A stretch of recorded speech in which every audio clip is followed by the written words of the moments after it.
Olá, pessoal, boa tarde. Estamos aqui em mais uma edição do Gente pelo Caminho e hoje vai ser uma tarde muito especial porque nós trouxemos aqui um historiador, jornalista, professor e palestrante que lançou um livro. Esse livro aqui, ó. Hugo Studart. Boa tarde, Hugo. Boa tarde, Kalina Lígia. Tudo bem? Muito Obrigada, grato viu? por ter me convidado para estar presente aqui com vocês. Pessoal, esse livro aqui é o seguinte, já está na terceira edição, tá? Menos de 60 dias, né, Hugo? Não, está na segunda edição e já estamos, como está esgotando, nós vamos para rodar a terceira Ok. edição. Agora é 60 dias que ele foi lançado e já está indo para a terceira edição. Show demais. A demanda é maior, a procura é maior do que a oferta. Muito bom. Pessoal, então o Hugo é autor desse livro, Borboletas e Lobisomens, Vidas, Sonhos e Mortes dos Guerrilheiros do Araguaia. E ele acaba de ser lançado, né? E amanhã, inclusive, ele vai estar em São Paulo, não é isso, Hugo? No lançamento, No em São lançamento. Paulo, no novo lançamento, já lançamos em Brasília, no Rio e agora em São Paulo. Hugo Studart é mestre e doutor em História pela Universidade de Brasília. Seu trabalho de pesquisa histórica sobre o regime militar e a luta armada no Brasil é referência acadêmica. A tese de doutorado que ele fez fundamenta esse livro, que ganhou o prêmio UNB de teses e foi finalista ao prêmio CAPES da melhor tese de história de 2014. E hoje o Hugo vai falar um pouquinho para a gente, contar um pouquinho da história desse livro, né, que gerou muita polêmica, inclusive, não foi isso, Hugo? O pessoal está meio revoltado, está meio triste com você? O que foi? Não, eu acho que o pessoal está muito feliz com o livro, né? Tanto que a procura está grande, está vendendo muito. A primeira edição esgotou praticamente no Rio de Janeiro, a editora do Rio de Janeiro, a Francisco Alves, a mais antiga do Brasil, desde 1856 ou 53, estou na dúvida. E chegou em São Paulo, já esgotou e foi para a segunda edição para ir para o resto do Brasil. O que tem é um dos capítulos que nós contamos, que 7 dos guerrilheiros, eram 79, que foram aprisionados pelos militares durante a guerrilha do Araguaia. Os militares naquele momento estavam executando os prisioneiros. Então, eles fizeram uma proposta de, em troca da vida, fariam delação premiada. E aí 7 aceitaram. E aí tiveram que trocar de identidade no programa de proteção a testemunhas. Igual aqueles programas de filme do FBI americano, sabe? Que a pessoa troca de identidade, não pode procurar a família. E o grande problema é que um desses sobreviventes, eles são chamados de mortos-vivos, um nome horroroso, mas é o nome que eles são chamados. Quando tinha 22 anos, ele aceitou, ou seja, apenas 22 anos, uma criança, né? Aceitou o acordo a oferta de sobrevivência, e ele é irmão de uma das líderes do grupo Tortura Nunca Mais, que turbina a vida política dela por meio das indenizações, e, portanto, ela não quer que o irmão esteja vivo. O irmão, estando vivo, pode corroer a autoridade política dela, e ela diz que o livro é mentiroso, pelo menos não tem provas, quer a prova de que é o irmão vivo para provar que está vivo. E aí mobilizou muita gente, fizeram vários atos de escracho contra o lançamento do livro. Na verdade, organizaram 5, mas efetivaram 2, um em São Paulo e o do Rio de Janeiro, que foi o pior. O do Rio de Janeiro, durante o lançamento, fizeram piquete na porta da livraria Argumento, chegaram a invadir a livraria e tentaram agredir fisicamente a minha mãe, que tem 83 anos, mas eu acho que no final está indo tudo bem, porque é só ler o capítulo, é só ler o livro, que é irrefutável, está o nome de todo mundo, está a documentação, está tudo, é absolutamente irrefutável. E no final eles estão impulsionando a venda dos livros, que já está entre os mais vendidos, está indo para a terceira edição. Coisa boa. Mas fala pra gente, por que desse título, né? Um título diferente, Borboletas e Lobisomens, pessoal? Esse título é muito bonito, eu gosto dele, né? Ele é fundamentado, ele é inspirado em 2 principais líderes guerrilheiros. A Dinalva Conceição Teixeira, guerrilheira Dina, que reza a lenda popular da região, por conta de sua enorme capacidade de escapar das balas, de se esconder na floresta, reza a lenda que virava borboleta. Já o grande líder dos guerrilheiros, o Oswaldo Orlando Costa, o Oswaldão, um gigante negro de ébano, aquele negro bem retinto, da cor de jabuticaba madura, a lenda é que ele virava lobisomem, que tinha... O fato, Kalina Lígia, é que a borboleta representa, em qualquer lugar do mundo, a transmutação, a saída do mundo rasteiro e desigual, e que depois de um período de gestação na crisálida, você renasce para um mundo, uma vida melhor. E era isso que eles queriam fazer. Eles buscavam uma revolução. Você pode questionar que tipo de revolução, era a ditadura do proletariado, mas eles buscavam, acreditavam no sonho da revolução. Ocorre que no meio do caminho, eles foram abalroados, viraram lobisomens. O que representa o lobisomem? É o homem dual, o homem instintivo que deixa ser tomado pelos seus instintos primitivos, a fúria, a violência. E no final, as coisas deram errado. E os guerrilheiros, além de terem sido caçados por outros lobisomens, no caso os militares, implacavelmente caçados, eles mesmos se transformaram em lobisomens. Então é uma grande representação sobre o que queria e como começou a guerrilha como borboleta, em determinado momento se transforma em lobisomem. Pessoal, eu fiquei tão empolgada aqui, né? Imagina a minha cara de pau, né? De entrevistar um jornalista premiado igual o Hugo, que eu não apresentei. O Dilson, que está aqui com a gente hoje para fundamentar esse debate, que eu tenho certeza que vai ser uma tarde incrível. Boa tarde, Dilson. Boa tarde, Kalina. Boa tarde, Hugo. Tudo bem? Ô, Dilson. Boa tarde, todo mundo. Tarde. E o Erlinho, que veio abrilhantar a gente com uma música maravilhosa. Obrigado. Boa tarde, gente. É um prazer estar aqui sempre, né? Muito bom. E o Erlinho pode tocar pra gente, né? É, né? Vamos ele abrir o de programa, música. mas a gente quebra o protocolo, não tem problema não. É, né? Vou fazer uma então que chama Camisa. É sua? É música É, autoral? música minha pra minha irmã. Uma vez ela tava com uma camisa da Mulher Maravilha e eu fiquei viajando naquela ideia de como a gente se veste, né? De coisas pra mostrar um outro lado nosso. E eu acho que tem muito desse lance com as crianças também, né? Ela veste a camisa do super-herói favorito e acha que tem poderes, né? Isso é muito legal. E aí eu fiz essa. Vou fazer aqui pra vocês. Acho que vocês vão entender mais ou menos.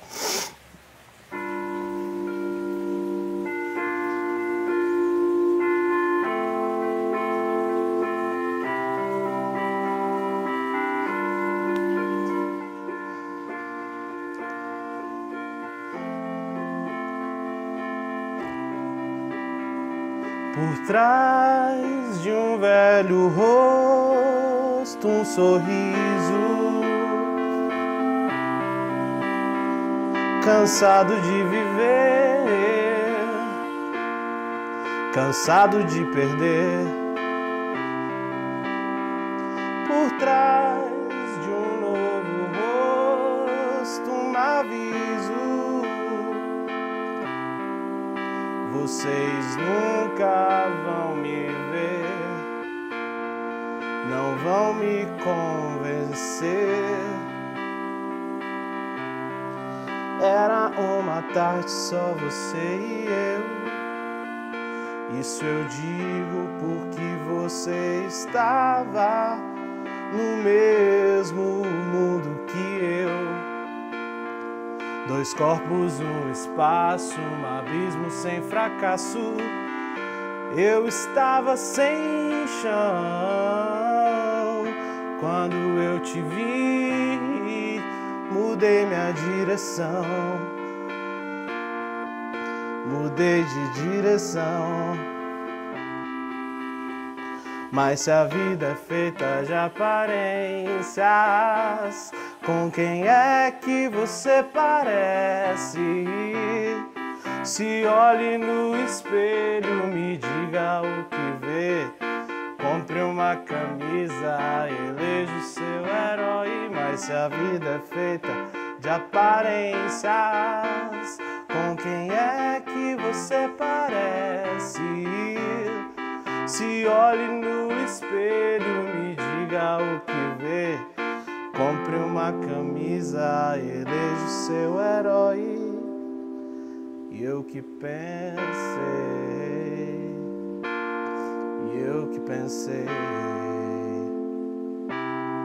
e eu que pensei, e eu que pensei.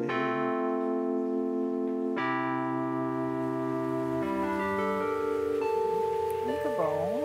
Uau. Muito bom. Isso aí. Fala um pouquinho do seu trabalho, Erlinho. Você é um músico da cidade, faz músicas autorais, é isso? Hoje assim, né, depois de muitos anos atuando na cena aqui em Brasília, tocando em várias bandas, eu tô com aí um projeto que a gente vai lançar agora esse mês, é uma novidade, que eu não posso falar muito sobre ele, mas a gente está querendo trazer um conceito musical diferente para esses dias, né, porque a gente já está um pouco fadigado com o que já está rolando há muito tempo. A gente costuma dizer que Brasília está carecendo de bandas autorais, né? Sim. Nós que já tivemos os anos 90, 80, os né? anos 80, com coisa de tanta qualidade e a galera parece que está meio que querendo se entregar, assim. Mas, em contrapartida, tem muita gente que está antenado e que sente essa necessidade de um projeto autoral. Então, tem esse projeto que a gente vai lançar esse mês agora, vai sair aí, dia 23, vai ter um evento muito massa e a gente vai chamar todos vocês com certeza. E eu também estou atuando em uma outra banda que a gente tem um som de reggae, que chama Café Roots. É uma banda que eu demorei 14 anos para entrar, assim, porque eu já ouvia os caras quando eu tinha 16 anos e eu meio que falava, olha, eu gosto demais do som desses caras, talvez um dia, quem sabe. E aí o vocalista recentemente me chamou e agora a gente está junto. A gente está ensaiando bastante também. É uma banda de reggae autoral que tá aí desde 2005, né? Então é muito legal o som da gente, assim, cara. É um reggae mais que tem, falando aqui do Pontão, dessas nossas correrias de Brasília, né? Do que a gente vive. E no meio de tudo isso a gente faz o que tem que fazer também, né? Toca em casamento, toca em barzinho, faz o cover. Só que as coisas estão chamando para esse lado autoral, entendeu? Que é o que tá carente, assim, você ir num lugar e ouvir um som nativo diferente do que tá rolando. Então, basicamente, a gente tem atuado assim, né? Eu em parceria com o Roberto Sávio, Thiago Wesley também, são meus grandes parceiros que estão nessa sacada de tentar fazer uma coisa diferente aí pra galera. Parabéns, adorei a música. Obrigado. Eu, nos anos 80, lá no iniciozinho, eu assisti muito de perto essa questão do Erlinho, que entre o autoral e o cover, eu andava muito com o pessoal ali, era muitos amigos, muito íntimo, de um Renato Manfredini, que tinha feito aquela música, a banda O Aborto Elétrico. Aborto Elétrico. Aí, em determinado momento, claro que eu me formei, me mudei para São Paulo, ele se formou, se mudou para o Rio e mudou o nome de Manfredini para Renato Russo e a banda para Legião Urbana, mas a gente também andava com outras, como a Capital Inicial, que era, né, e outros. Você meio que viu que a música era furada e você falou, tô fora. Deixa eu ir trabalhar de verdade. Não, eu não sei tocar só campainha. Mas eu e o Renato fazíamos um jornal de arte alternativa chamado Navegos, que a gente ficava vendendo de bar em bar, principalmente no Beirute. E no início a gente fazia o jornal. Depois eu continuei jornalista e ele entrou para a banda de rock, né? Mais uma curiosidade, ele também se formou jornalista, mas não deu certo como jornalista, porque ele arrumou emprego, era o tempo da inflação, no jornal, uma assessoria de imprensa do Ministério da Agricultura, onde ele fazia o jornal da feira, ele ficava no Carrefour, no Pão de Açúcar, na Ceasa. O tomate subiu tanto, a batata tal, e ficava vendo. E aí ele dizia assim, morria de vergonha, dizia, Hugo, eu quero sair disso. E eu disse, não, Renato, vamos arrumar um emprego, vamos tentar ir para uma sucursal, porque eu já estava na sucursal.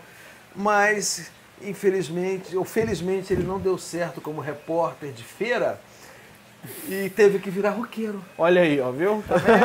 São os dois lados, né, inclusive, cara? Berlinho, não Pro sei se- músico, o jornal não dá certo. Ele é artista, entendeu? Inclusive, não sei se foi impressão minha, essa música lembra o Renato, né? É, cara, Eu lembro o demais. Renato, sabia? Demais. Eu ouvi ela o tempo inteiro, cara. Olha só, você falou do Renato. Eu gostei muito, eu curti muito. Mas eu não conhecia o Renato Russo, eu era amigo do Manfredini. Claro. Ah, sim, Quando claro. ele vai para, quando eu vou para São Paulo como jornalista, ele vai para o Rio como roqueiro. Aí a gente se viu 2 vezes só, mas assim, a vida nos afastou e quando ele morreu, infelizmente morreu. Mas o filho dele já foi lá em casa. Maravilha, hein? Nós temos um músico aqui no nosso meio, né, que tocou para o Renato Russo. Né? O Toninho? O Toninho. É, o Toninho. É. Toninho e Jorge, os 2 irmãos. Mas vamos lá, depois dessa explicação belíssima, né, do porquê desse título, queria que você falasse um pouquinho do que se trata o livro. Como diz o subtítulo, trata de narrar as vidas, os sonhos e as mortes dos guerrilheiros do Araguaia. Eu vou contando toda aquela, reconstituindo todo aquele aquele borbulhar de sonhos daquela juventude dos anos 60. De um lado, a contracultura florescendo, com os hippies, Caetano, Gil. De outro lado, uma juventude para a qual a luta pacífica não tinha o menor sentido, queriam ir para a luta armada, botar uma boina na cabeça, uma arma na mão e fazer uma revolução armada. Eu vou narrando essas dúvidas existenciais até que eles já derem a luta armada e vão para um local remoto das selvas amazônicas no sul do Pará, às margens do rio Araguaia, buscar fazer a revolução. Então eu narro muito os sonhos deles e depois eu vou para a história factual também e narro a morte de cada um. Alguns executados, outros mortos em combate. O saldo desse fratricídio talvez seja a grande revelação do livro, quando eu descubro que dos 79 desaparecidos, dos 79 guerrilheiros, sendo 58 desaparecidos, mortos ou desaparecidos, 22 foram presos e executados, 28 morreram em combate, 7 fizeram delação premiada e sobreviveram num acordo de proteção à testemunha com novas identidades, e 1 foi morto pelos próprios guerrilheiros. Então, uma das razões da polêmica do livro é o fato de eu ter revelado que um guerrilheiro foi morto pelos companheiros num problema de ciúmes de mulher. Uau! Passional. Um Onde fogo, tem gente, né? fogo amigo. Fogo amigo. Onde tem gente reunida, sempre tem dessas coisas, né? Normal.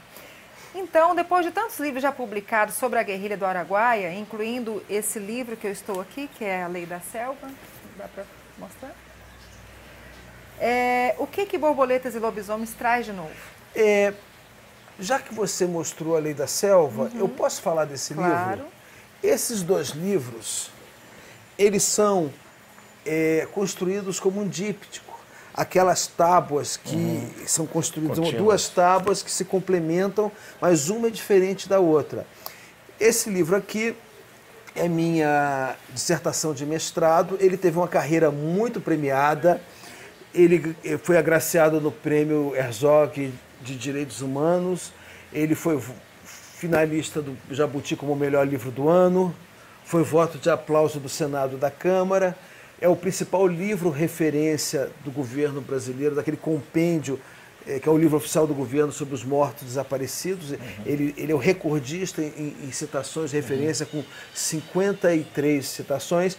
E a minha maior alegria quando eu fui fazer a orelha desse livro aqui, foi descobrir que esse aqui tinha sido adquirido como livro referência por 22 universidades estrangeiras, como Harvard, Yale, Princeton, Stanford, Notre Dame, nos Estados Unidos, Cambridge, na Inglaterra, o Instituto de Altos Estudos Políticos de Paris, na Alemanha, na Holanda, na Espanha, no Canadá.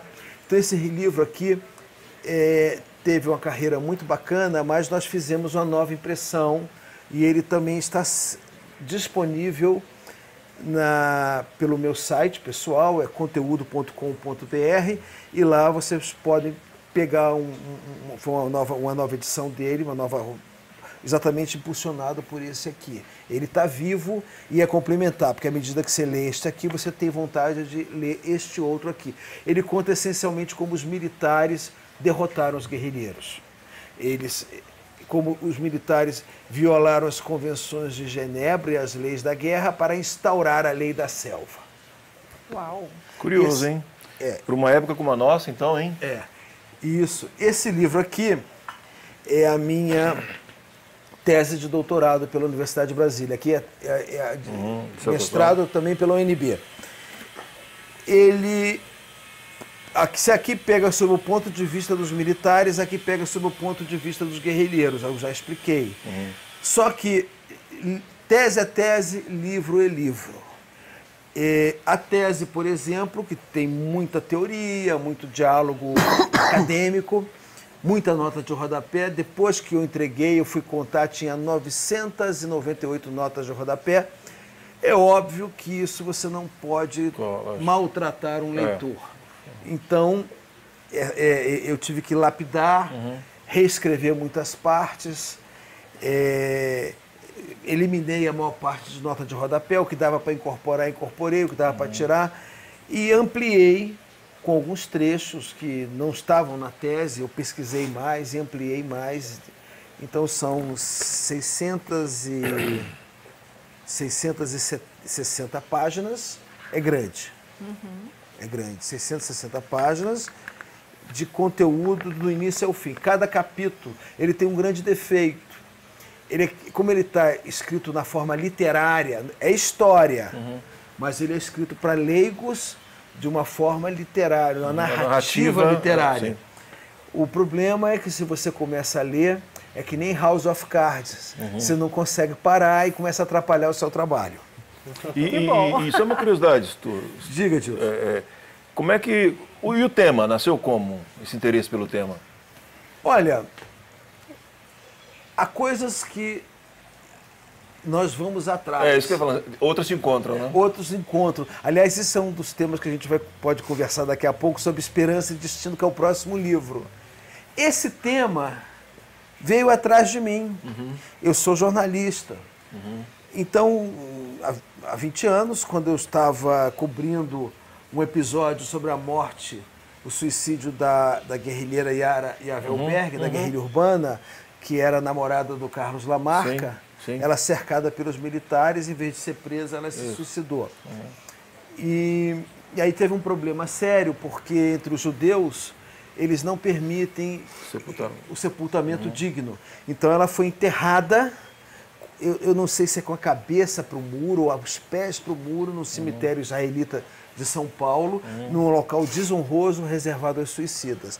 E aí a família conseguiu, na Comissão dos Mortos Desaparecidos, ainda no governo Fernando Henrique, que reconhecesse oficialmente,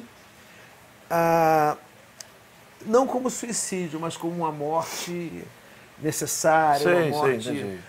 Com isso, com esse documento, foi muito relevante para o conforto da família, da mãe, que ela é muito fiel às tradições judaicas, do irmão, e aí eles conseguiram que os rabinos tirassem a Yara do local desonroso e colocasse os seus restos mortais no local honroso, no túmulo da família. Isso tem importância tremenda para isso é emocionante. Isso é muito importante. E nisso daí, quando eu estava cobrindo, eu conversei com um militar, e esse militar descobri que ele tinha um acervo documental muito importante, sobretudo sobre a guerrilha do Araguaia. E acabei conseguindo que ele me desse, e eu acabei formando um acervo privado muito grande, que resultou neste livro aqui, esse acervo dos militares. Aí, no doutorado, eu queria escrever, eu passei no doutorado para fazer como tema as cartas de amor do Lamarca para a Yara, que eu tenho esse documento inédito, que são lindas essas cartas de amor. Ocorre que no meio do caminho, eu fui convidado, o governo Lula fez uma comissão para a busca dos corpos desaparecidos, e eu fui convidado pelo reitor para representar a Universidade de Brasília nesse grupo de pesquisa, de trabalho. E acabou que voltei para o Araguaia e a banca minha orientadora e a banca pediu para eu mudar o tema para o Araguaia. Então, não é o Araguaia, não sou eu que escolhi, é o tema que me escolheu. E uma curiosidade, não sei se eu estou falando, Claro, mas pode ficar à vontade. você emite algum juízo, alguma opinião a respeito da luta armada? Só para saber, porque, por exemplo, teve polêmicas, né? O Goulart, por exemplo, Ferreira. Eu tive a oportunidade de conversar com ele uma vez. Que era do Partido Comunista do Brasil, brasileiro. Eu conversei com ele uma vez pessoalmente, ele falou assim, que ele achava idiotice a luta. Era desigual e tal. Você chega a fazer essa, ou não? Assim, Olha, a sua opinião a respeito da luta? Olha, Edilson, o tempo todo. Ah, sim. Eu não acredito na tal neutralidade. Claro, não existe neutralidade. Claro. A neutralidade é uma posição é uma posição política de não quero me meter nisso, deixa tudo como está. Agora, o que eu busco é o equilíbrio entre as partes. Eu coloco um lado, coloco o outro lado e honestamente emito a minha opinião. Sim, com clareza, né? Com clareza. É uma das razões pelos quais eu estou apanhando muito, é porque eles me acusam o fato de eu ter também colocado o lado dos militares. Vocês queriam que eu colocasse só o lado do partido. Claro. Não, eu não coloquei só o lado do partido. Eu coloquei o lado dos guerrilheiros, o lado do partido, o lado dos militares, o lado dos camponeses e a minha opinião. Sim. E uma das razões que eles estão me batendo muito é porque, na conclusão, em um parágrafo nas conclusões, eu digo que foi criminoso o partido ter mandado aqueles garotos estudantes secundaristas, estudantes universitários, boa parte sequer tinha completado a maioridade com 21 anos, com a ordem de enfrentar o exército. Enfrentar um exército de 300 mil homens. Eram 79 crianças. O Goulart falava isso. Aí era o seguinte, aí a ordem era o seguinte, ou traz a bandeira da vitória ou deixa os ossos por lá. Aí o partido, os garotos foram, todos cheios de ilusão. Che Guevara na cabeça.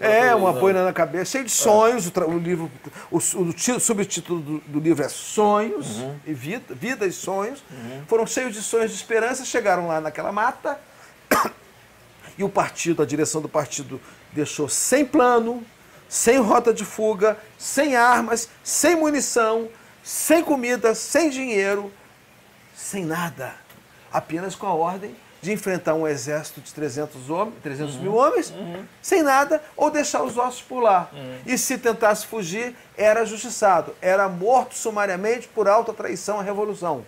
Então eu critico, digo que não há virtude nem licitude neste ato do partido. Tá? Também não há nenhuma virtude ou licitude no ato dos militares de terem executado aquelas crianças. Não teve o menor sentido. Tinha como não executar, né? Claro! Lógico. O genuíno está vivo? Não foi executado? Mas por que executar? Então, por que executar prisioneiros? Não tem o menor sentido executar prisioneiros. Então, eu bato, mas queriam que eu só batesse de um lado. Eu bato 99% contra os militares, mas queriam que eu batesse 100%. 1% irritou. Irritou. Mas só foi 1%. Foi também a desconstrução da ideia de que estão todos desaparecidos. Não estão todos desaparecidos. Outra coisa, a desconstrução da ideia de que todos foram executados. Não foram todos executados. Foram executados 22 e 28 morreram em combate. Lutando com armas na mão. Então, tecnicamente, foi lícito. Estava no combate, né? Era um combate desigual. Claro, mas estava. Mas não se entregaram, levaram tiro. Sim. Entendeu? Então, mas de qualquer forma, não houve ilicitude em atirar. Eles atiraram de um lado, os militares. Morreram também 10 militares. E 30 e poucos camponeses. Então, enfim, respondendo a sua pergunta, eu não sou neutro. Eu busco ser equilibrado. Lógico. Hugo, há mais mitos e segredos que você revela aí nesse livro? Você já falou um bocado aqui pra gente. Olha, às vezes quando eu releio, quando eu folheio de novo, cada capítulo é um espanto, né? Cada capítulo é um espanto. Por exemplo, há o mito de que a guerrilha era financiada pela China. Aí eu consigo pegar um dos documentos secretos. Aliás, são cerca de 15 mil páginas de documentos secretos que eu ampliei daqui para cá. Talvez eu tenha o maior acervo sobre o assunto do Brasil. Mas um dos mitos é que a China ajudaria. Aí eles foram lá, eu tenho os documentos. o relato de um deles, né, apreendido pelos militares.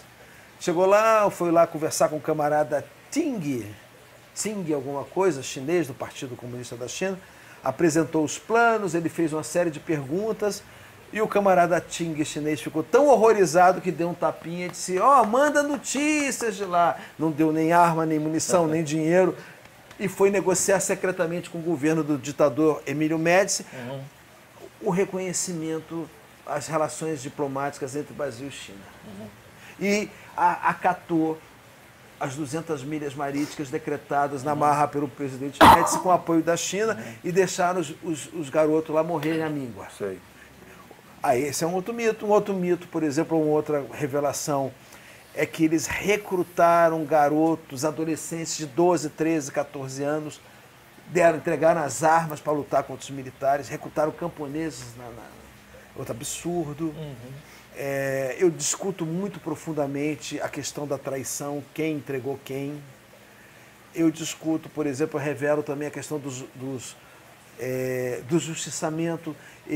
Quando eles viram lobisomens, instauram o Tribunal Revolucionário e começam a matar os camponeses que apoiavam os militares ou que tinham apoiado. Mataram um companheiro, o próprio companheiro. Então tem toda essa questão. Mas o livro ele é muito bonito e até romântico quando fala dos sonhos e das identidades daqueles jovens sonhadores. Uau. Aliás, sobre os sonhos, antes que você faça uma próxima pergunta, você me presta aquele meu óculos, por favor? Você me permite que eu leia um parágrafozinho, só dar uma canja, só dar uma palhazinha para os teus fãs, teus telespectadores, sobre essa questão dos sonhos, né? 177. Eu já estou morrendo de curiosidade. Olha só. Esse é o capítulo 8, Em Sonhos na Crisálida. Quando chegava aos estertores da vida, Shakespeare encontrou inspiração para criar uma de suas obras mais sublimes, A Tempestade, cuja ideia central é a de que o mundo não seria mais do que um grande espetáculo, uma representação. Em determinado momento, o protagonista Próspero, o mago, que vive em constante tensão entre os desejos da alma e a realidade do mundo, solta uma frase que tornar-se-ia uma das mais populares do dramaturgo: somos feitos da mesma matéria dos sonhos. Eu vou repetir essa frase, porque essa frase permeia toda a narrativa do livro. Somos feitos da mesma matéria dos sonhos. O livro todo, como na questão do mago Próspero, ele está em tensão, ele apresenta esses jovens garotos, esses jovens guerrilheiros, numa constante tensão entre os desejos da alma, as esperanças, os sonhos, e a realidade do mundo, entre a borboleta e o lobisomem. É uma das razões do título. Interessante. E assim, numa camada bem mais superficial, né? Mas é o que a gente vive o tempo inteiro, né? Sim, óbvio. você. Eu lembrei do Tchekov, né? Naquele... Minha Vida. Quem é Tchekov? Então, Tchekov. O Tchekov. Russo. É o russo. Aquele livro que a gente leu no grupo de leitura, que o jovem... Agora eu esqueci o nome dele. Que ele fica nessa tensão o tempo inteiro. De negar uma vida e tentar uma outra. Lembra que eu entrei no programa apresentando o livro, né, e tal? E é interessante isso, né? É Liev, não, né? Não, acho que eu estou confundindo com... Não vou lembrar depois. Ana Karenina. Outro nome, não é esse nome. Aliás, os russos, a literatura russa é fantástica, né? Pelo amor de Deus. Eu sou louco por Tolstói. Pelo amor de Deus. Libertário, Dostoiévski, né? Eu amo... Eu uso, inclusive, no livro, uma das frases de Dostoiévski, dos irmãos Karamazov, quando Alexei Karamazov fala Se Deus não existe, Existe. então tudo é permitido. Essa é no... Ele defendendo... na verdade, crime e castigo. Não, Não é Karamazov. Não, Raskolnikov que fala? Não, é o irmão. Ivan. O Ivan, que é o mais velho, não é? É, o mais velho. É o Ivan. É. O Misha, que é o do meio, né? Alexei é o santo, né? Não, então esse é o racional. É o Ivan que fala o racional. Falar em Dostoiévski, já que você falou em Karamazov, tem um lá que eu acho lindo que ele fala assim: eu vi a sombra de um cocheiro que com a sombra de uma escova escovava a sombra de um cavalo. Uau! Genial. Coisa linda, né? Hugo, a gente faz um clube de leitura. Então, uma vez por mês, o Dilson vem a esse programa e a gente debate um livro. Né? O próximo agora é Lima Barreto. Os O Lima Barreto, que Recordações do Escrivão Isaías, que é um livro fantástico, né? Não li não, mas o Lima Barreto é fantástico. Especialmente agora que nós estamos discutindo a questão das cotas para negros, a identidade, a autoafirmação da negritude. Outra curiosidade, Hugo, eu não sei se eu estou já pulando alguma coisa, mas se tiver, a gente... Pode ficar à vontade. Tem uma sala de papo. Como é que foi a tua relação com a Comissão da Verdade? Você teve como é que foi isso aí? Eu fui assessor, eu fui pesquisador lá dentro da Comissão da Verdade, numa fase que era dirigida, numa fase que ela queria encontrar resultados. Então, o Paulo César Pinheiro, que era o presidente, o primeiro presidente, ele mandou contratar um grupo de pesquisadores que conseguia chegar lá, pesquisadores que tinham fontes sigilosas, que tinham fontes, e para convencer os militares a revelar o que tinha acontecido, sobretudo onde estavam os corpos. Aliás, um dos pedaços aqui do meu trabalho dentro da Comissão da Verdade, que acabou não sendo aproveitado, mas eu aproveitei no livro, é o relato de um militar que depois lá, com identidade sob sigilo, contando que uma das guerrilheiras, a Maria Lúcia Petit, quando tinha 20 anos, foi enterrada viva.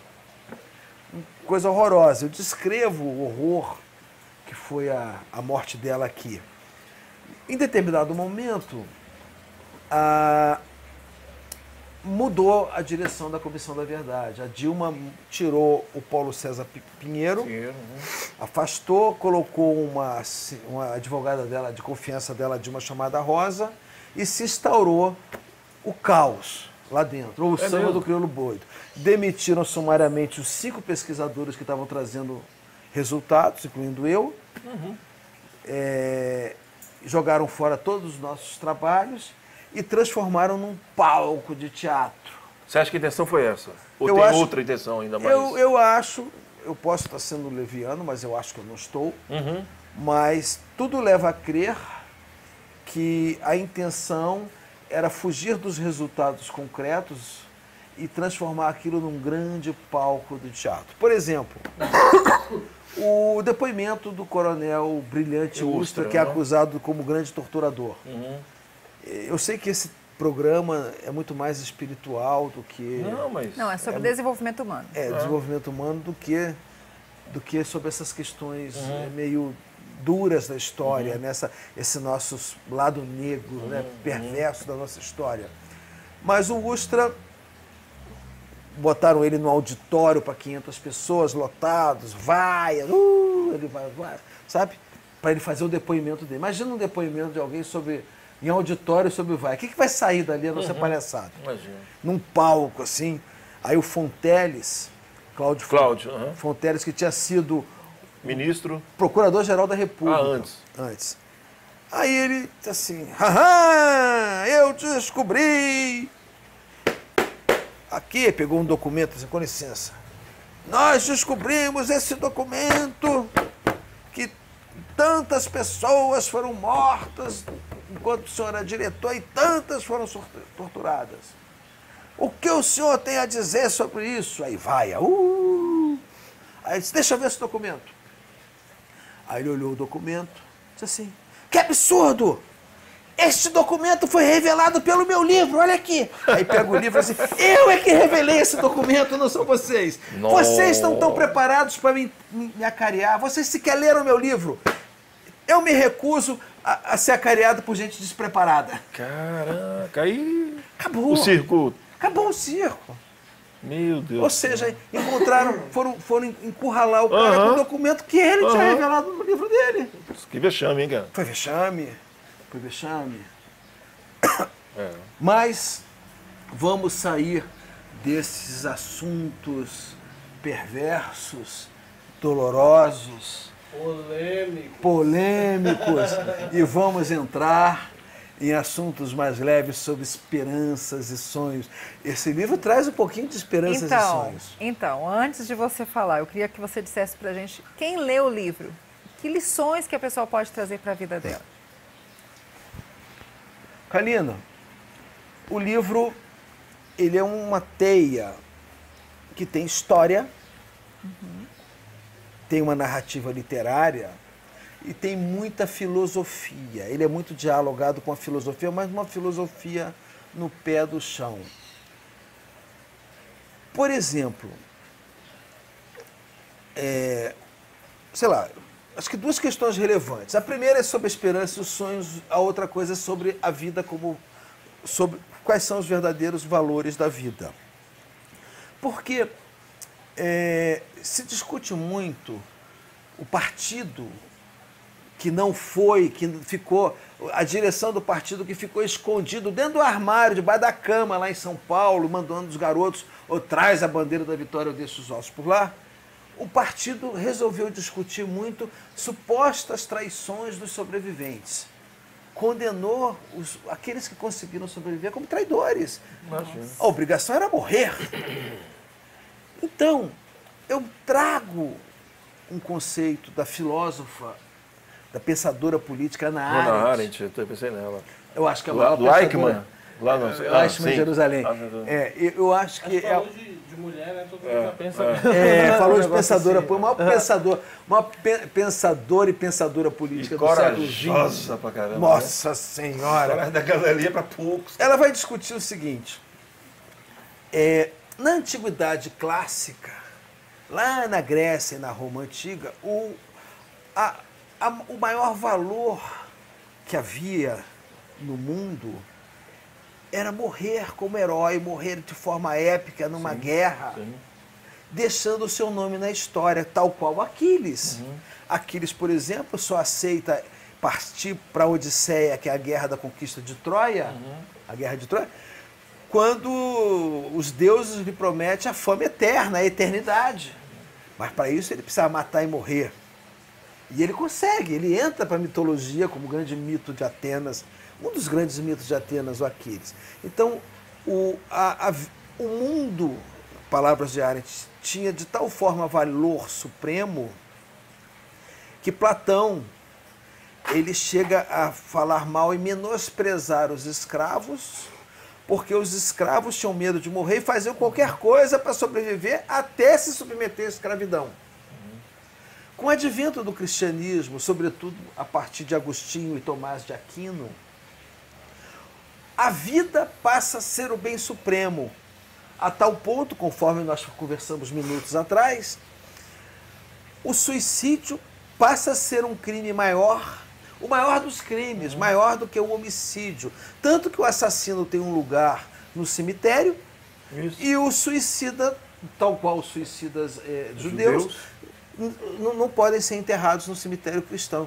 Eu não sei se são enterrados em um local ali da ala dos suicidas, um local meio desonroso ou fora do cemitério, mas isso estou falando da antiguidade, né?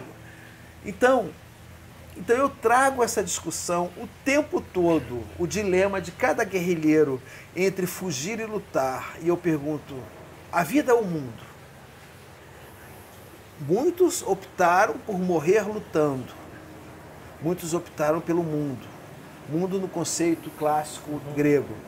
Mas, contudo, a maior parte tentou sobreviver, tentou fugir, tentou... Entre eles, esses 7 garotos que aceitaram o acordo de delação premiada de sobrevivência, do qual nós não podemos condenar. Claro, julgar. Claro. Então, uma das coisas que o partido não gostou, o Partido Comunista do Brasil, é eu questionar essas supostas traições de quem simplesmente tentou viver. Como é que você pode condenar um garoto de 22 anos, 23 anos, 25 anos, a maior parte não tinha nem 30 anos, pelo crime de tentar sobreviver? E fora do calor também da hora, né? Porque às vezes não é depois, né? Porque na hora no calor da hora morreu uma coisa, né? E depois é outra, né, cara? Depois você tá com o sangue frio. Essa é uma discussão filosófica que eu pespaço todo o livro. Toda hora eu pergunto, optou pela vida como valor supremo, como bem supremo. Eu repito umas 30 vezes, sei lá, ou mais, optou pelo mundo como valor supremo, optou pela vida. Eu repito o tempo todo isso no livro. Essa é uma das questões filosóficas profundas. Sobreviver à glória, a morte com glória, ou a sobrevivência ainda que sem glória. A outra questão são das esperanças e sonhos, no qual já estou falando muito, é hora de vocês falarem. A Kalina me orientou a falar 30 segundos, eu devo ter falado 3 minutos. Não, mas me fala pra gente um pouquinho das esperanças e sonhos. Existe, eu trago, aí nesse caso eu trago o filósofo Walter Benjamin, que também ele é... Judeu também. Hannah Arendt, judia, ambos judeus, ambos alemães. O Benjamin cometeu suicídio, fugindo da França ocupada pelos nazistas. Ele tentou ir fugir para a Espanha e Portugal. Ângelos Novos, né? Lindo. E aí ele tentou fugir para Portugal, e nos Pirineus, entre a França e a Espanha, a família do ditador, a polícia do ditador Franco não deixou os judeus passarem. Ele, em depressão, comete suicídio. E a Hannah Arendt, mais tarde, que era amiga dele, vai a Portugal quando sabe do suicídio e resgatar os manuscritos. E entre os manuscritos estava o sobre conceito de história, que é um dos tratados filosóficos e históricos mais importantes do século XX, onde tem os Ângelos Novos. Onde tem lá. Que é lindo, né? Lindo. Novos é lindo. Mas o que Benjamin coloca, ou Benjamin em inglês, mas em alemão seria Benjamin. O que Benjamin, vamos falar como era, né? O que ele diz? Que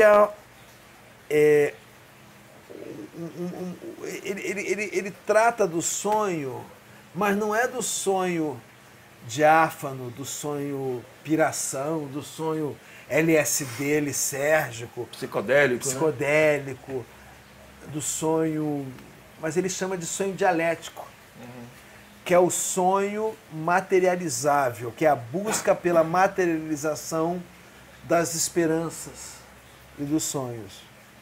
Eu também trago ao livro o conceito de um outro filósofo da mesma escola, alemão, judeu, todos eles discípulos de Nietzsche, mas espera aí, ninguém se assuste, eu trago o conceito, mas eu não fico discutindo filosofia aqui dentro não, tá? É só para dizer que é fundamentado nisso. Num outro conceito de um alemão chamado, judeu alemão chamado... Não, Ernest Bloch. Adorno não é... Morria de inveja de Benjamin. Boicotava, falava mal, a inveja terrível. Ernest Bloch. Ernest Bloch. O Ernest Bloch, ele faz uma diferença. Ele diz... Ele se inspirou muito na utopia. Não, Benjamin se inspirou muito em Bloch. Mas o Bloch, ele diz o seguinte, que o sonho é algo diáfano. O sonho é delírio. A esperança, a espera que é algo concreto. Interessante. Que é algo relativo à materialização. Já o Benjamin disse não. Ele fala do sonho piração e do sonho dialético, que é o sonho materializável, o sonho encontrável. É aquela coisa do Próspero de Shakespeare. Somos feitos da mesma matéria dos sonhos, ou seja, nós somos aquilo que nós pensamos, aquilo que nós sonhamos. Portanto, nós somos aqueles sonhos que nós conseguimos materializar. Então, essa é outra questão que eu vou discutir no próximo livro. Legal. E como é o nome do próximo livro? Eu vou partir, Kalina, sair um pouco dessa história sangrenta, né? Olha aqui, ó, sangue aqui na capa do livro, né? Eu vou sair um pouco dessa história sangrenta. Já estou na metade para o final. Deve se chamar Esperança e Destino. É um título provisório. É para discutir a questão meio filosófica e meio espiritual da vida. Quem nós somos, de onde viemos, o que estamos fazendo aqui, para onde vamos. Você tem lido alguma coisa do Yuval? É Yuval, né? Não, está na minha estante. Tá. É porque eu terminei muito recentemente de escrever esse livro, né? Foi em junho que eu mandei as últimas revisões do capítulo, mas Homo Deus, Sapiens e Homo Deus. Né? Sapiens e Homo Deus. Ele lançou agora um outro, Para Viver, você não lembra agora. Acabou de lançar um outro.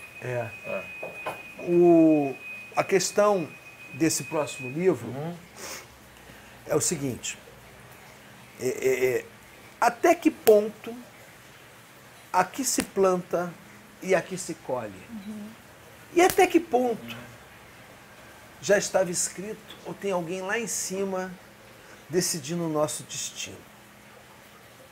O destino é uma palavra, uma expressão que sintetiza a ideia do teocentrismo, a ideia de que é Deus quem resolve tudo de nossas vidas.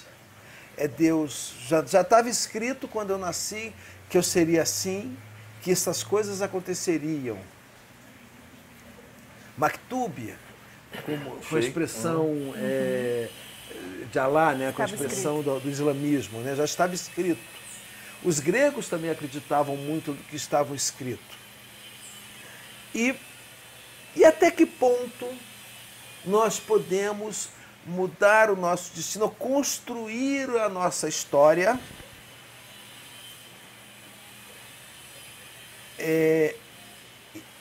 em outras palavras, plantar aquilo que nós vamos colher. Eu não tenho respostas, mas tenho muitas perguntas.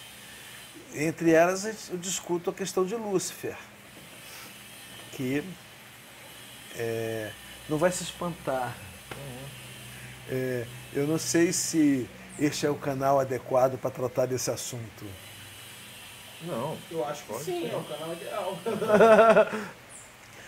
Eu ouso dizer que você está no melhor canal para tratar desse assunto. A mitologia hebraica do Antigo Testamento, ela fala do arcanjo predileto de Deus que roubou o fogo sagrado da consciência e entregou para os homens. Deus fica furioso com esse seu arcanjo, o condutor da luz, em latim Lucifer. O nome dele em latim é Lucifer. E condena esse seu arcanjo a passar a eternidade na terra entre os homens. E a Bíblia hebraica, a mitologia hebraica, muda de assunto. Pouco trata de Lucifer, condutor da luz. A mitologia grega, que é a minha especialidade, essa eu gosto, ela se aprofunda nesse mesmo personagem, que lá se chama Prometeu. Quem é Prometeu? É o titã, o semideus predileto de Zeus, que roubou o fogo sagrado do conhecimento. Lúcifer roubou da consciência. Prometeu roubou o fogo sagrado do conhecimento, que no fundo é a mesma coisa, e entregou para os homens. Zeus fica furioso com Prometeu, com seu predileto, e condena Prometeu a viver a eternidade na terra entre os homens. Ou seja, são a mesma pessoa. Aí a mitologia grega se aprofunda no mito de Prometeu. E como? Na peça de Ésquilo, do dramaturgo Ésquilo, Um dos três grandes, né? um dos três grandes dramaturgos, a peça se chama Prometeu Acorrentado. Está no Monte Tártaro. O Monte Tártaro é o mesmo onde Noé desce com a arca da aliança. E todos os dias os abutres comem o fígado dele. O fígado é onde nós guardamos as nossas emoções negativas, raivas, invejas, mágoas. Sim. E de noite o fígado se regenera. Eu não tenho a menor ideia como é que os gregos sabiam que o fígado se regenera. É o único órgão do corpo humano que se regenera. Aí a peça se passa com Coro, que é um mensageiro de Deus, querendo que Prometeu se arrependesse, e ele não se arrepende. Ao contrário, ele reafirma a soberba, a vaidade, a arrogância, porque Zeus amava Prometeu e queria apenas que Prometeu se arrependesse. Mas o fato é que a mitologia grega ela é toda construída em cima do mito de Prometeu. Quem é Prometeu?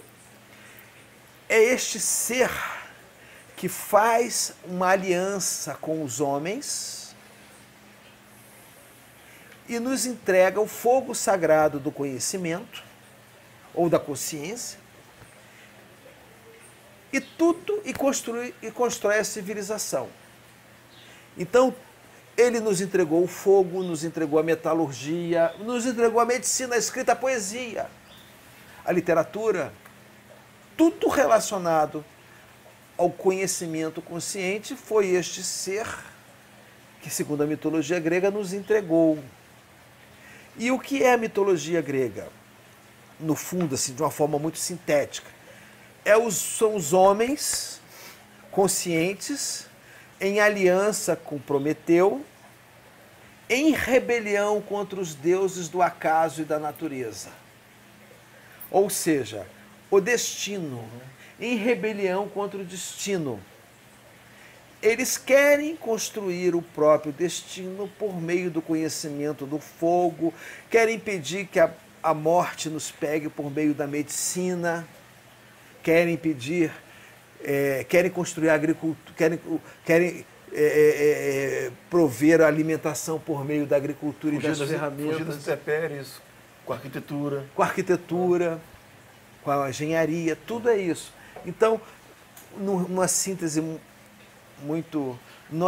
a civilização, a humanidade, segundo a mitologia grega, ela é produto desta aliança dos homens com Prometeu, que tenta construir o próprio destino, que tem a esperança de construir a própria vida por meio do conhecimento e da consciência.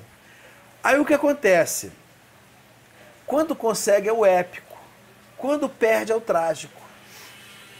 Quando ele é derrotado pelas forças da natureza, por exemplo, estava escrito que Édipo... Estava escrito no destino de Édipo que ele mataria o próprio pai. O pai tentou matá-lo, manda o lenhador, o servo matar, o cara não tem coragem, deixa ele com os camponeses. Um dia ele volta para Tebas e encontra o pai numa encruzilhada e acaba tendo uma discussão banal e mata o pai sem saber que era o pai.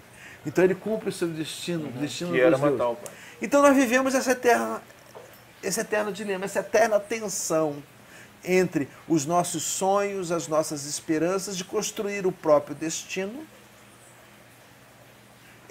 entre as nossas esperanças e o destino traçado por Deus ou pelos deuses. Os gregos diziam deuses, nós os cristãos reconhecemos apenas um Deus único e todo-poderoso. Falei demais, é melhor você entrar. Ok. Fala um pouquinho da sua atividade como professor, como palestrante, mudando aqui um pouquinho. Como é que é a sua atuação em cada uma dessas áreas? Eu, no momento, eu sou professor de jornalismo, de história, de ciência política. que eu fiz mestrado em Ciência Política e em História, fiz doutorado em História. E sou um jornalista político. Eu fui desde 2001, eu venho sendo professor de jornalismo de diferentes... Porque eu sou um jornalista, né? Atuante no mercado. Atualmente eu ministro o curso de História da Ditadura Militar e da Luta Armada no Brasil na Universidade de Brasília. E criei um curso de gestão, de comunicação e gestão de crises pelo Instituto Sagres, no qual estou trabalhando muito para que esse curso traga luzes para aqueles que vivem para aqueles profissionais. É um novo nicho de mercado para esses profissionais que vivem nessa... O Brasil virou eterna crise, né? Como é que é esse curso de gestão de crises, Hugo? Ele é aberto ao público? Como é que é? Ele é focado, sobretudo, em profissionais de comunicação, jornalistas, assessores de imprensa, relações públicas e também profissionais de relações institucionais e governamentais, que se chama RIC. Também tem advogados lá. É um curso que são 10 disciplinas, 120 horas, é um curso de pós-graduação, de extensão, no qual a ideia é qualificar o profissional para atuar nessa nova área, que é a gestão das crises institucionais, de imagem, escândalos de corrupção, também crises relacionadas a catástrofes, a doenças e outras coisas do ramo. Entendi. Nós fizemos um excelente time de professores, eu sou um deles. Esse curso já está acontecendo? Está acontecendo desde o início de agosto e vai terminar em dezembro. E nós vamos fazer uma nova turma para o ano que vem e nós estamos acertando fazer algumas turmas em company nas empresas. Como é que as pessoas têm acesso à informação sobre esse curso? No site do Sagres, sagres.org.br, Instituto Sagres de Gestão e Políticas Estratégicas, que se trabalha basicamente, reúne 40 profissionais, são mais de 40 clientes, nesta área de projetos estratégicos, projetos de inteligência, projetos de comunicação, e nós fizemos esse projeto de um curso, nós fazemos cursos de tudo isso, né? E nós fizemos esse curso de gestão de crise. Nós vamos lançar agora um curso que é da tua área, que é, por exemplo, eu vou ministrar na outra semana uma disciplina de 12 horas que chama Persuasão e Rede de Contatos, que os modernos têm chamado de rapport. Não é isso? Exatamente. Exatamente. Depois, nossa outra professora, a Romali de Carvalho, que já veio aqui no seu programa, ela me contou, ela vai fazer o curso de inteligência interpessoal e ela vai ensinar, por exemplo, a inteligência interpessoal e também a como se vestir, ou seja, a persuasão não verbal, né, que é por meio de etiqueta.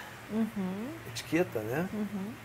Então, tudo isso faz parte da gestão de crise. Se você não tiver o rapport, o contato, o convencimento das partes, você não consegue ser um profissional bem-sucedido numa gestão de crises. Realmente, o rapport, para quem não conhece, é um termo da psicologia, também amplamente utilizado na programação neurolinguística, que quer dizer literalmente relacionamento, né? Então, para eu conseguir entrevistar o Hugo, né, e estarmos juntos aqui, eu tenho que entrar no mundo dele, né? Nós temos que ter uma empatia, nós temos que são técnicas que se usa desde a roupa adequada, que é a imagem não verbal, né? Até o tom de voz, até as palavras corretas a usar ou não usar. E várias outras técnicas de persuasão. Por exemplo, esse posicionamento dos nossos corpos em L, e não um contra o outro, não um de costas para o outro. Isso eu faço, meu curso de persuasão em vendas, eu falo muito sobre isso, né? Tem a posição de colaboração, que é esse ângulo de 90 graus, né? E a oposição, que é você sentar de frente. Então, se você vai para uma reunião, você tem a oportunidade de sentar num ângulo de 90 graus com o seu futuro cliente, possível cliente. Se tiver outros opositores, outras pessoas, outros concorrentes, o ideal é que você fique no ângulo de 90 graus. Outra é não falar tanto quanto eu estou falando para vocês. É um curso muito mais de escutatória do que de oratória, né? Não dá para falar tanto como eu estou falando aqui. Tem que dar oportunidade para os outros. Eu estou roubando a cena aqui, não pode. Que isso. Não, mas você é um entrevistado, é diferente. Né? Mas mesmo assim, estou falando demais. Né? Não, tá não. Tá fora da técnica. Esse curso de gestão de crise, aliás, as suas palestras também são sobre essa área? Sim. Eu estou iniciando agora uma carreira como palestrante. Eu estou com o Thales Azevedo, um dos principais agentes do Brasil, que foi o agente, por exemplo, do Joaquim Barbosa, do Frei Beto, e nós nos acertamos para que eu possa dar uma série de palestras. Por exemplo, se o Bolsonaro ganha, todo mundo, o empresariado, quer saber como pensam os militares. Quem são, um pouco da história dos militares. Esse curso de História da Ditadura Militar tem uma demanda muito grande para que eu dê fora ou como palestra. Eu posso dar palestras da minha área como jornalista investigativo, que é persuasão e rede de contatos, ou, por exemplo, inteligência e contra-inteligência. Tudo isso eu tenho técnicas boas, né? Que eu já estou dando curso dentro da gestão de crise e agora nós estamos abrindo para palestras e outras. Eu já dei palestras sobre isso também. E uma das coisas que o Thales disse que seria interessante, que empresas querem saber, como é que afinal eu consegui organizar, pesquisar tantas mil páginas de documentos, como é que eu usei a técnica de combinação do oral com o documental. Como é que eu fiz isso? Ele acha que as pessoas querem saber disso. Essa não dei nenhuma palestra ainda. Mas eu já dei muita palestra. Nossa, mas você compilou 9.000 páginas, não foi isso? 15 mil, eu não li. Assim, a gente olha, vê, interessa, não interessa, aí vai fazendo uma seleção e depois vai construindo a narrativa entre aquilo que as construções orais e aquilo que está nos documentos. Os documentos vão corroborando. O documento é um indício. Kalina, há muito mito a respeito de documento. Alguém aqui você já fez uma ata de reunião de condomínio? O pau quebra, a baixaria toma conta. Aí, quando você olha a ata, parece uma reunião civilizada. Um mosteiro, né? Um mosteiro, né? De um mosteiro beneditino, de freiras carmelitas, né? Assim são os documentos oficiais. Não tem nada. Assim, os documentos são atas que alguém relata, geralmente com preguiça, né? Porque se for colocar tudo, o documento fica enorme, um resumo, uma sinopse. Mas, metodologicamente, o documento é considerado uma pista, um ponto de partida, nunca de chegada. Então, você pega um documento e faz uma tessitura da trama. Por exemplo, um monumento é um documento. Sim. É uma pista, são traços, pegadas da passagem do homem na história. Um vaso de cerâmica quebrado, são tudo pistas pegadas da passagem do homem. E você vai construindo a tessitura da história a partir dessas pistas, do qual o documento é um deles. E você vai pelo que ele diz e pelo que ele não diz também, né? Pelo que ele não diz, as ausências são muito importantes. E nós não podemos construir uma história meramente documental. Claro. E se não está no documento, não vai. Olha, aliás... Não existe história sem partido. Não existe história sem partido. Essa discussão entre documento ou memória, ela tem 2.500 anos. Desde 500 anos antes de Cristo, desde que Tucídides, considerado Peloponeso. o pai da história, conforme você lembra, autor da história da Guerra do Peloponeso, nas guerras entre os gregos e persas. A guerra definidora, né, da Grécia, né? Inclusive aquela guerra que vocês viram, como é que é, o 300 Esparta, né? Aquele filme muito legal, né? Ele dizia, ele escrevia com oralidade, com memória, ele usava a memória, ele usava as poesias, ele usava os mitos e as lendas como fontes da construção da história. Ele não dizia que uma lenda é verdadeira, mas a partir da lenda ele usava as pistas. O discípulo dele, Tucídides, renegou o mestre e diz que a memória é falha, só vale o que está escrito, que nem no jogo do bicho, só vale o que está escrito. A minha escola historiográfica, ela, tal qual muitos pastores evangélicos, nem tudo é o que está escrito, mas muito é o que está contado, narrado. Claro. Legal. Hein, aproveitando só um ganchinho que você falou mais para trás, sobre destino, você conhece o reverendo Caio Fábio, né? Sim, eu conheço o Caio Fábio. Eu já o vi pessoalmente, eu nunca tive... Eu já tive a honra de o entrevistar como jornalista por telefone. Sei. Eu trabalhava na revista Veja, em São Paulo, e ele morava no Rio de Janeiro. Eu tive a honra de entrevistá-lo por telefone, mas... E cheguei a vê-lo ali num culto, mas nunca tive o privilégio de conversar com ele. Eu estou falando que a literatura do Caio é interessante, assim, sobre destino, sobre a síndrome de Lúcifer. Ele tem umas sacadas geniais. Ele fala da síndrome de Lúcifer? Fala. Então, eu estou em casa, eu posso falar também? A teoria da causa e efeito, entendeu? Desse negócio É por isso que eu falei aqui. A teoria moral da causa e efeito, não tem? Você ficou meio, não, mas será que aqui é o ambiente, cara? É interessante isso, entendeu? Eu achei interessante quando o Hugo falou sobre a questão de Lúcifer, né? Eu lembro de uma das inúmeras palestras que o Caio deu, falando, né? O diabo é você. Né? Você gosta do destino? Que destino? O diabo é você. Você que é o seu diabo. Né? Que fica se martirizando aí e se impondo essas coisas. Né? O que é que o Caio Fábio fala sobre a síndrome de Lúcifer?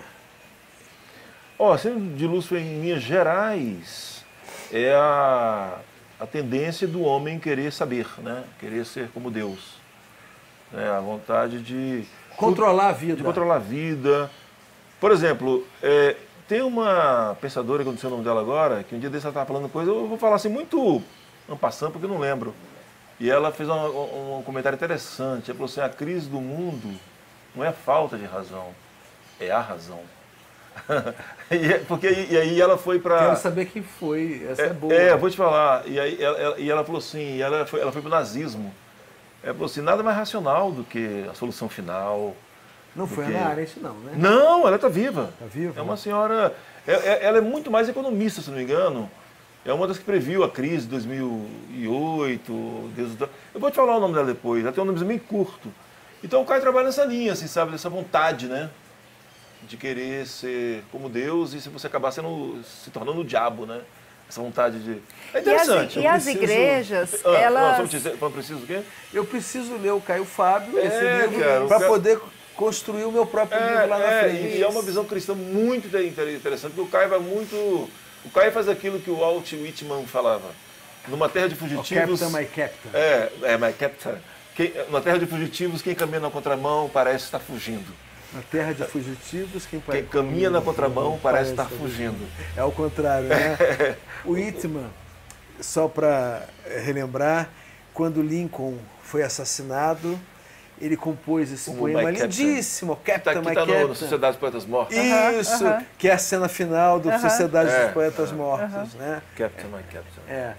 O filme emocionante, maravilhoso, né? Que termina falando em suicídio, tá falando, né? Que termina na vida real, né? Com o garoto, no filme o garoto se mata e depois o professor é demitido. O Robin Williams se mata falando na vida real, né? Ele se suicida também na vida real, Robin Williams, né? Infelicíssimo, né? Deprimido que tava e tal. Ele também fez um belíssimo filme sobre suicidas, né? Que ele vai buscar a mulher do outro lado, né? Ele fez várias. Tem aquele também, a Hora do Despertar dos pacientes, um filme real, né? Dos pacientes que tinham uma. Ele descobriu o cara que estava parado, porque ele entra na clínica e está todo paradinho, né? Ele fala, eles não estão parados. Eles estão num movimento tão grande, tão grande, tão grande, tão grande, que paralisou. Aí ele descobre uma medicação, e depois eles despertam, né? E ficam felizes da vida, e tem um lapso de vida naquele momento. E depois eles voltam para o estado catatônico que eles estavam. Tal. É um filme bonito também, sabe? É um dos meus atores prediletos, Robin Williams. Que pena que ele se suicidou. Tem um ano, 2 anos, né? Por aí. Tem ele e tem o Seymour também, né? Que é da geração Seymour mais nova. suicidou? Sim, Philip Seymour. Era um dos caras que eu mais gostava daquela geração, dessa geração, da minha geração. Era o Philip Seymour. Daquela geração, dessa geração, da minha geração. Eu tinha idade. Se brincar, era até mais novo que eu. Legal, isso. Só um pequeno detalhe. No sábado, eu revi o filme Perfume de Mulher. Eu amo esse filme. Igual é o Al Pacino. Al Pacino faz o Tenente Coronel Cego, que desperta, aquela dança... desperta para a vida o cheiro. pelo perfume das mulheres. Mas eu vi o garoto lá, o Lourinho, que... Eu fiquei olhando, eu conheço esse moleque. Quando vieram as legendas, é o Seymour Hoffman. Hoffman. Esse que é o Seymour. Ou seja, eu sabia que eu conhecia. Grande ator, ganhou o Oscar com Capote, um monstro de ator. Capote. Ganhou o Oscar com Capote. No dia seguinte, eu fui rever a Sociedade dos Poetas Mortos. Tudo ali pelo Netflix. Você conseguiu achar? Porque o Netflix está tirando todos os filmes antigos? Não, mas o Perfume de Mulher estava no Netflix. E Sociedade dos Poetas Mortos também. Ai, que bom, vou assistir de novo. Eu amei demais. Perfume de Mulher? Então, no meu treinamento de rapport, eu coloco aquela cena. É a cena, do Al Pacino dançando. É a grande cena, né, do filme. Porque, todo filme tem a grande cena. A grande cena dele é isso. Ele chega cego, querendo usar o menino para se aproximar da mulher, né? E é interessante que ele cego faz o menino ver, né? A vida. Lembra que o menino era todo ceguinho, assim, em outros termos. É muito bonito. E a atuação dele, né? De não mexer o olho, gente. É quase impossível você ver, enxergar e ficar naquele movimento estático, né? É um filme obrigatório para quem não assistiu, assistir Perfume de Mulher. E outro filme obrigatório é a Sociedade dos Poetas Mortos. Os 2 filmes falam sobre caráter. E outro, Gênio Indomável.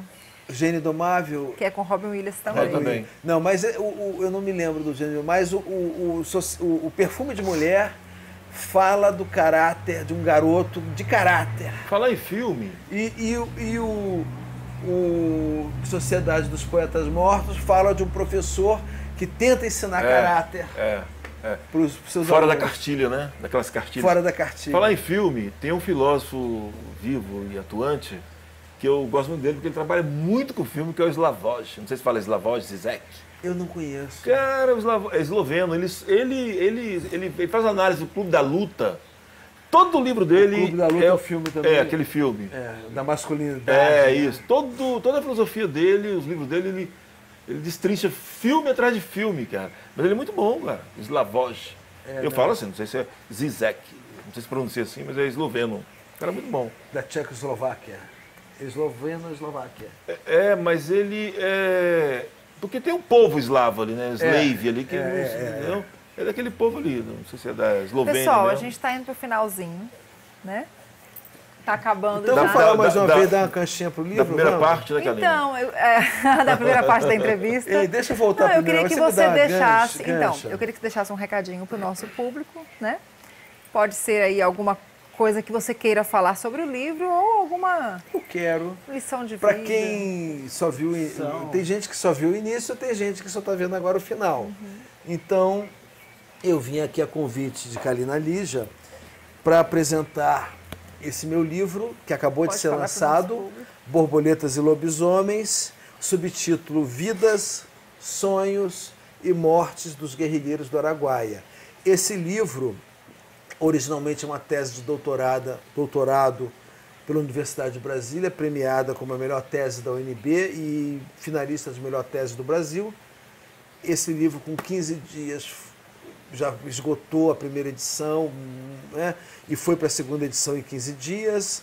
E agora já tem 2 meses que foi lançado. Lançamos Brasília, Rio e amanhã em São Paulo. E já está indo para a terceira edição, revista e ampliada.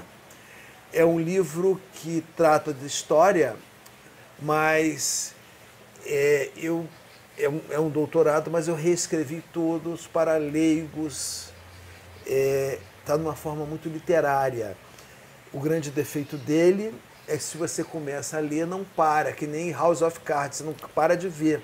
Então vira um vício, porque está muito gostoso de ler. Vocês adquirem nas principais redes de livraria do Brasil, que é Leitura em Brasília, está em todas as leituras, na Cultura, no Rio de Janeiro, na Travessa, Argumento, Martins Fontes, São Paulo, Martins Fontes, Cultura, Livraria da Vila, estou lançando amanhã na Livraria da Vila, na rede da Vila. E também podem adquirir pelo meu site pessoal, que é www.conteúdo.com.br. Lá você tem lá o PagSeguro, você pode comprar o livro pelo meu site pessoal.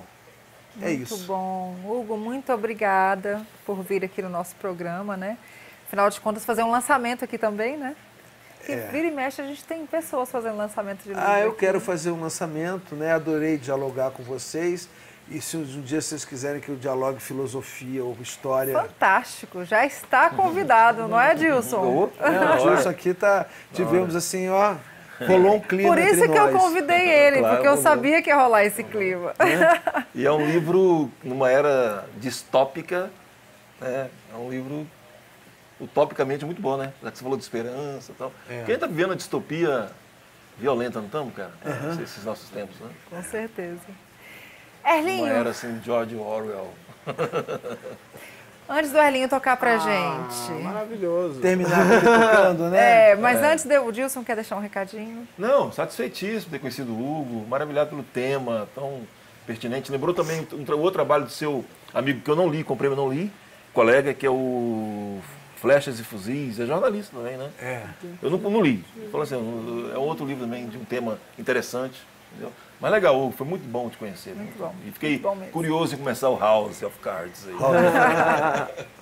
Afinal, como diria Shakespeare, a vida é feita da mesma matéria, dos sonhos. Muito bom, muito bom. Somos todos feitos, como diria alguém de Cornell, né?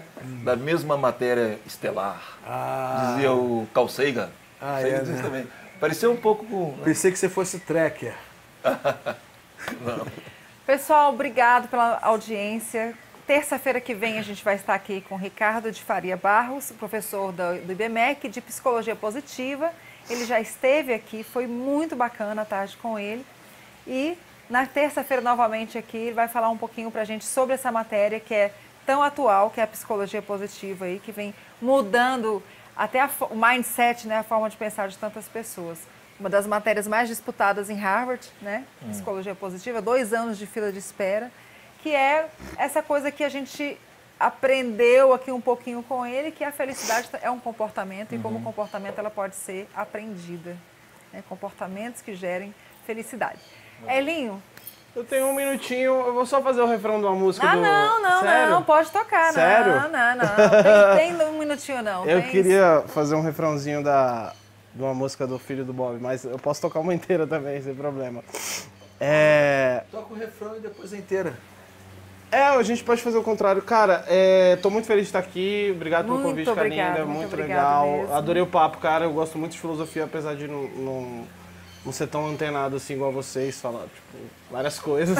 Mas eu gosto muito de filosofia também foi muito legal esse papo que a gente teve, né? Porque a gente está precisando disso, né? Também falar sobre vida, sobre destino, sobre esperança, porque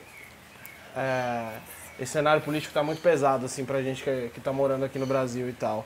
E esse som aqui que eu vou fazer é um som que eu escrevi quando minha filha nasceu. E fala mais uma questão de eu entregar a minha vida para ela e dela entregar a vida dela para mim. Eu espero que vocês gostem. Legal.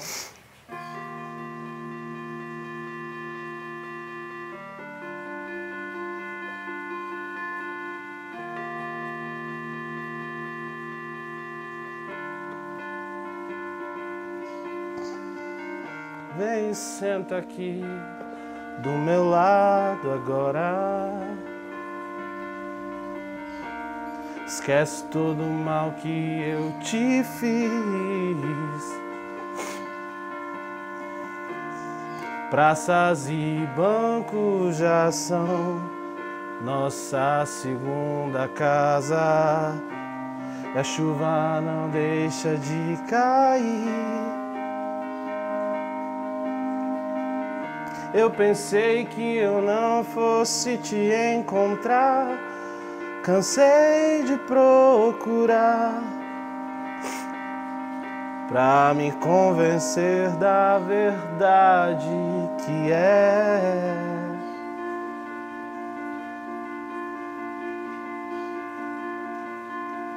Vida, eu te dou a minha agora. Aceite se quiser. Você é um pedaço de mim. Vida, eu te dou a minha agora. Aceite se puder. Você é um pedaço de mim.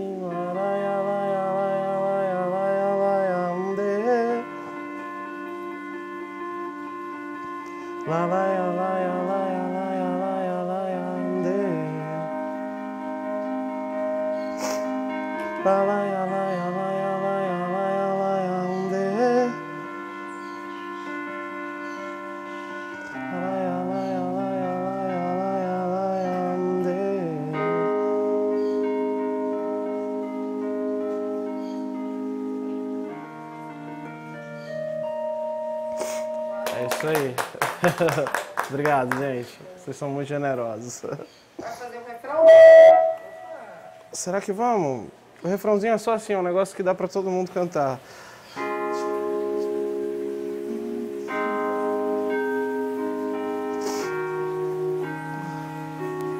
É que o filho do Bob tá cantando, cara. É tipo... sei lá.